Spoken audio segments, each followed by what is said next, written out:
Hey, bienvenue sur cette nouvelle vidéo. Aujourd'hui on va parler de livres et des livres que j'ai lus durant ces 3 derniers mois. J'en ai pas lu énormément. Effectivement, je dois en avoir allé 1, 2, 3, 4, je dirais. Ouais, 4. Allez, à peu près.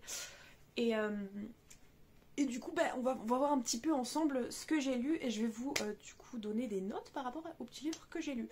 Il y a de tout, enfin il y a de tout. Il y a de la BD, il y a des romans, etc. etc. Donc ça va vraiment être de tout pour ces 3 mois.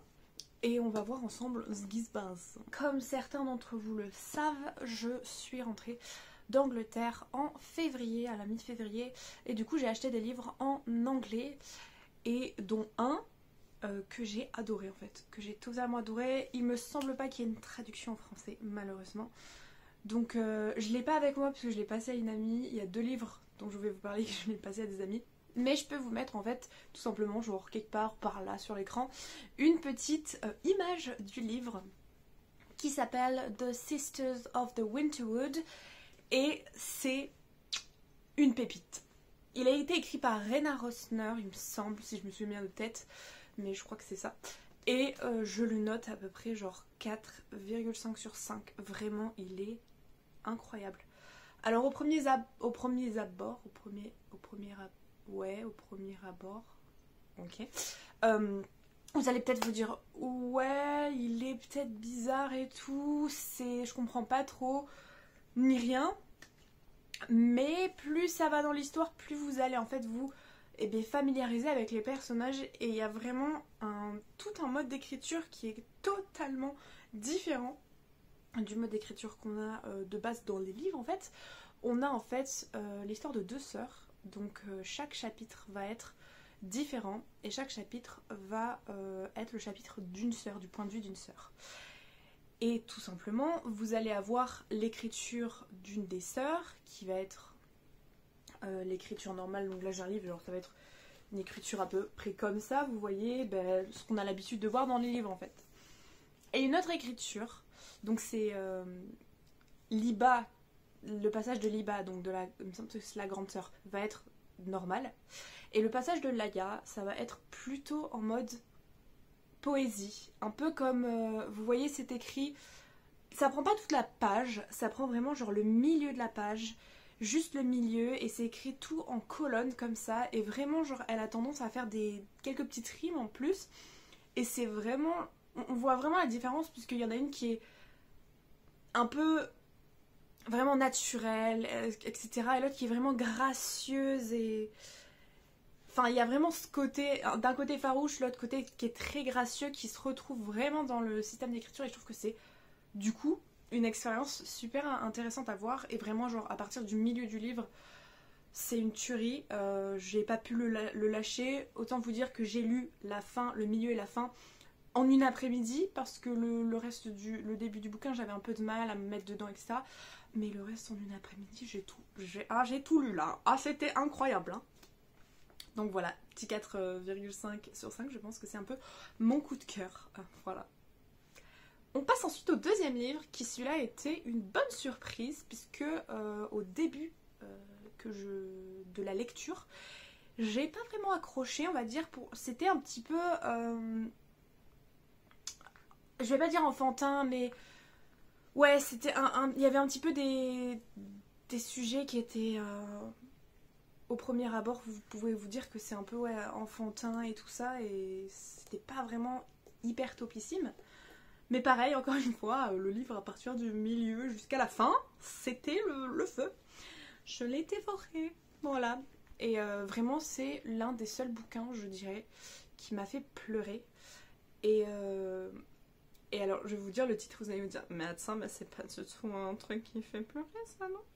C'est Loveless de Alice Oseman et franchement, il est incroyable.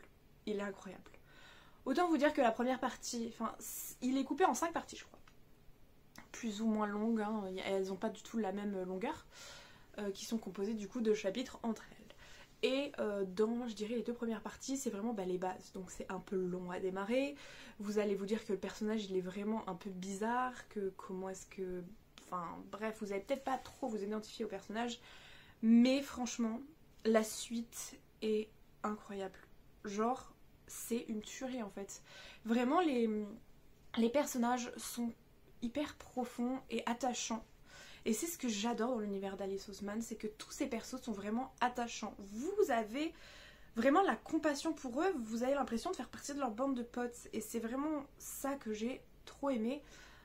Pareil dans Heartstopper, qu'elle a fait, et qui maintenant est adapté sur Netflix, donc allez le voir, c'est incroyable.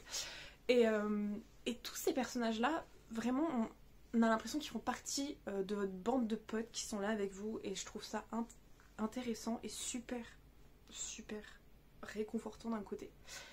Et vraiment la fin m'a fait pleurer parce que c'est un peu une ode à l'amitié, mais fois 1000. Et il y a souvent ce truc de se dire oui, alors l'amitié passera toujours avant les histoires d'amour, blablabla, parfois c'est vrai, parfois c'est faux. Mais au final, genre, excuse me, pour les personnes qui sont forcément, alors je vais pas dire toutes les personnes, puisqu'évidemment il y a un spectre très très grand dans la communauté LGBT, mais ça va parler du coup des aromantiques et des asexuels. Et franchement, c'est trop bien. Parce que pour les personnes qui du coup sont aromantiques et asexuelles, et ou d'ailleurs asexuelles, le fait de ne pas vouloir du coup de relations romantiques ou de ne rien ressentir envers des personnes, mis à part de l'amitié, ça valorise l'amitié comme étant un sentiment encore plus fort pour ces personnes-là. Et c'est pour ça que je trouve que c'est... Dans une relation, faut pas laisser ses amis, faut pas laisser la personne avec qui on est non plus. Donc faut trouver un entre-deux, un juste milieu, et je trouve que c'est vraiment genre ce qui est représenté dans Loveless, c'est vraiment l'accomplissement, la découverte de soi de Georgia qui est le personnage principal. Et franchement, je lui mets un gros 4 sur 5. Même 4,5, je sais pas en fait, je sais pas trop, entre 4 et 4,5, mais ce livre m'a vraiment marqué. Et c'est pas les livres que j'ai l'habitude de lire, donc c'est pour ça je pense que je vais lui mettre un 4, puisque je suis plutôt du style fantasy, etc., avec des trucs, des pouvoirs et tout. Et là, juste être dans un quotidien de personnes qui sont comme nous, et de dire que c'est des problématiques qui peuvent arriver, etc. Enfin, c'est vraiment... Ça mène à la giga réflexion. Et je trouve que vraiment il est incroyable, il est vraiment incroyable ce livre. Donc je trouve qu'en fait les livres d'Alice c'est vraiment des livres qui poussent à la réflexion et à la découverte de soi. Donc c'est vraiment très important des livres comme ça. Et c'est pour ça que ça peut être très vite émotionnel puisque ça va nous parler de nous-mêmes et nous faire plein d'introspection. Magnifique. Donc voilà, gros coup de cœur aussi, je l'aime beaucoup. Et je l'ai pas, donc je mets encore une fois la couverture ici. Je ne l'ai pas du tout avec moi, je l'ai passé à une amie. Voilà. Maintenant on passe au livre que j'ai, et plutôt que quelqu'un va passer, puisqu'on s'échange beaucoup de livres entre amis. Ce livre-là, je l'ai fini hier, il se lit hyper vite. C'est La Cité des Brumes Oubliées de Sachiko Kachiwaba. Voilà, donc regardez-moi cette magnifique petite couverture. C'est le livre qui a, je dirais simplement, même si c'est très grand, inspiré le voyage de Chihiro de Hayao Miyazaki. Je le prononce super mal, je suis désolée. Et c'est mon film préféré, Le Voyage de Chihiro, donc il fallait absolument que je lise ce livre. Donc merci à toi, si tu passes par là, Clémence, de me l'avoir prêté, ce serait gentil. Parce que c'est un livre qui est vraiment trop mignon, je l'ai adoré. Il est pas long du tout, et c'est vraiment écrit assez gros à l'intérieur, vous pouvez voir. C'est pas... Ouais, c'est vraiment écrit assez gros. Donc ça se lit très vite, donc en une journée je l'ai fini. Mais vraiment, il y a plein de petites choses qui sont aussi genre émotionnelles, etc. et tout. Et je lui mettrais bien un... Allez, un 3,5 je dirais. 3,5 à ce livre-là. C'est pas non plus un giga coup de cœur pour moi. Je vois comment est-ce qu'il a inspiré le voyage de Chihiro. Mais c'est pas non plus un giga coup de cœur pour moi. Donc je vais lui mettre 3,5. Mais il est bien. Voilà, je vous le recommande si jamais vous voulez une petite lecture assez rapide et mignonne pour vous faire plonger dans un petit monde qui est un peu fantastique, magique. Voilà. Passons maintenant à la BD, à la petite BD de cette vidéo. la fin d'une série d'ailleurs que j'ai vraiment adoré. Voilà, donc là pour le coup c'est vraiment un 4,5 sans négociation. J'ai adoré dès que j'ai lu le premier tome, j'ai adoré puisque j'avais déjà les 3 tomes qui étaient déjà sortis et le dernier je l'ai attendu avec ferveur. Donc il s'agit de Bergère guerrière, j'ai l'édition spéciale de la FNAC, voilà. Avec la couverture qui est inédite, c'est quelques petites pages à la fin d'illustration. Et j'aime trop cette BD, c'est un truc de fou. Donc c'est une BD qui est aux éditions Glénat. C'est une BD de Amélie Fléché et Jonathan Garnier, ou Jonathan, je ne sais pas, désolée. Donc Bergère guerrière, une tuerie, allez totalement voir. C'est les dessins d'Amélie Fléché sont des pépites en fait, j'aime trop. Pour essayer de vous montrer sans vous spoiler en fait. Voilà, un petit peu les dessins. Je vous montre pas plus, je n'ai pas envie de vous spoiler non plus.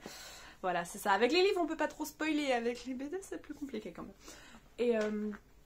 Et j'aime trop en fait les personnages. La manière dont c'est dessiné, c'est très inspiré un peu de tout ce qui est nordique. Vraiment dans les personnages, les religions, enfin un petit peu leur façon de penser et tout, c'est vraiment inspiré de la mythologie nordique, je dirais. Mais dans un aspect où c'est vraiment quelque chose de totalement différent. C'est en fait une histoire trop mignonne. Il y a de la magie, il y a évidemment plein de petites choses qui sont trop cute, d'autres qui sont moins cute, hein, évidemment. Ça parle de sujets quand même assez...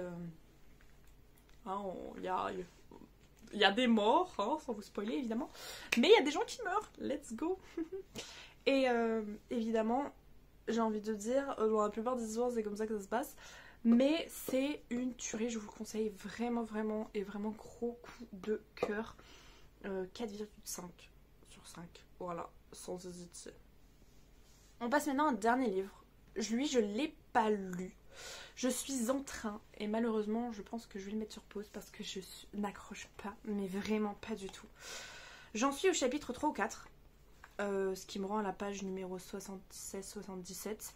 Et vraiment, genre, je n'accroche pas du tout. Je sais qu'il a été traduit il y a pas longtemps, donc tout récemment il a été traduit en français. Moi j'ai la version anglaise, donc c'est Deadly Education de Naomi Novik.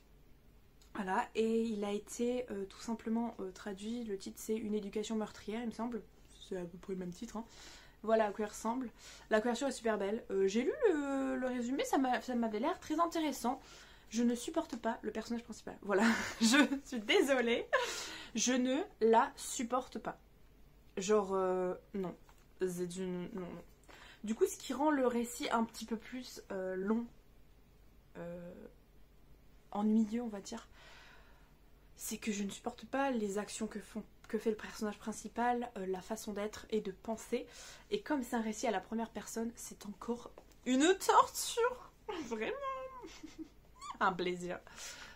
Voilà, j'aime pas trop pour l'instant, j'accroche pas du tout, donc je sais même pas si je vais le finir, si je vais me forcer à le finir pour voir s'il est bien jusqu'à la fin. Je sais pas, je verrai, dans tous les cas, je verrai bien ce que j'en fais quoi, mais bon en tout cas moi j'ai pas aimé, donc après à vous de faire votre propre impression si jamais vous voulez tester, mais je sais qu'il a été traduit récemment et que c'est un nouveau livre, mais en tout cas voilà, écoutez, donnez-lui un petit peu peut-être d'amour pour voir un petit peu ce qu'il en est. Mais en tout cas moi c'est pas du tout le genre de livre que j'ai kiffé du tout. Je vais le laisser là encore un petit moment. Je vais attaquer un autre livre en attendant. En tout cas merci beaucoup d'avoir suivi cette vidéo. J'espère qu'elle vous a plu. Je ferai comme ça des petites reviews de livres tous les 3 mois. Ça dépend combien je lis pendant le mois, mais il y a des périodes vraiment que je vais lire à fond, il y a des périodes où je vais pas du tout lire à fond. ça va si, c'est pour ça que je fais par trimestre, parce que sinon ça va pas être très concluant. Et je montre pas ici les lectures que j'ai eues du point de vue ésotérique, puisque je le ferai dans les études, les vidéos sur les études magiques qui sortiront, donc ça servira à rien de vous montrer la même chose plusieurs fois. Je trouve que c'est normal. Voilà. Donc merci beaucoup d'avoir suivi cette vidéo. N'oubliez pas de mettre le petit pouce en l'air qui d'ailleurs ont changé, je trouve que c'est trop mignon, il y a des petites artifices quand vous le mettez, c'est mignon, voilà, donc n'hésitez pas à faire péter les artifices sur votre écran, à mettre un petit commentaire si ça vous a plu, et me dire si vous avez lu les livres, ce que vous en pensez, ou s'il y a des livres que vous aimeriez me conseiller, que vous aimeriez me conseiller, je sais pas lire, je sais pas écrire, je sais pas parler non plus, voilà, je suis une arnaque. Et moi je vais vous souhaiter tout le bonheur du monde. Je vais vous dire à la prochaine pour une prochaine aventure. Gros bisous, portez-vous bien. Ciao, ciao.